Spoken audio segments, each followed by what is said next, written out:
மாட்டாங்களே யாரும். செய்ய மாட்டாங்கன்னா அப்ப இது செய்யாதவங்களது தானே தப்பு. ஒரு நியாயம் இருக்குது, அந்த நியாயத்தை செய்யாதவந்து தப்பா? இது சரிங்க, ஏதோ தவறு நடந்து போச்சு, நடந்து போனது நடந்தாவே இருக்கட்டும்.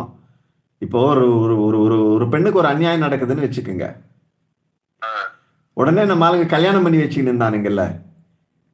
முன்னாடி காலத்துல எல்லாம் என்ன பண்ணுவாங்க தெரியுங்களா? ஒரு ஒரு ஒரு பையன் போய் ஒரு பொண்ணை ரேப் பண்ணிட்டான்னா, சரி நடந்தது நடந்து போச்சு, அந்த பொண்ணை அவனுக்கு பிடிச்சி கல்யாணம் பண்ணி வச்சிருவான்னு கல்யாணம் பண்ணி வச்சிருவாங்க. இப்ப அதை வந்து பெண்கள் எல்லாம் எதிர்த்து கேட்கறாங்க. இது என்ன மாதிரியான நியாயம்? நடந்து போச்சுங்கிறதுக்காக அதை வந்து நீங்க எப்படி ஏத்துக்கலாம்? இல்ல, அவனுக்கு அவன் தப்பு செஞ்சிருக்கான், தப்பு செஞ்சவனுக்கு தண்டனை கொடுத்துட்டு இந்த பெண்ணை வந்து அவன்கிட்ட இருந்து விடுதலை பண்ணணும். புரியுதுங்களா? பழைய காலத்தோட மரபு என்னன்னா,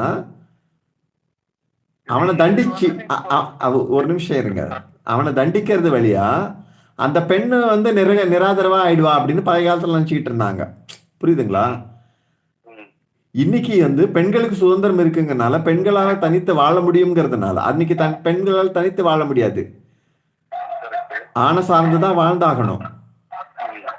அன்னைக்கு ஊர் பெரியவங்க எல்லாம் ஒண்ணு திரண்டு ஒருத்தனை வந்து நீ 10 வருஷம் ஜெயில கடடான்னு ஜெயிலுக்கு அனுப்பிச்சு விட்டானுங்கன்னா அந்த பெண்ணும் அந்த குழந்தையும் தெருவுல தான் நிப்பாங்க. இது பழைய காலம்.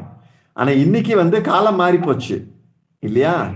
இன்னைக்கு வந்து ஒரு பெண் வந்து அந்த பெண் வந்து அந்த மாதிரி தெருவில் நிற்க வேண்டிய அவசியம் இல்லை. அந்த பெண் உழைச்சி வேலை செஞ்சு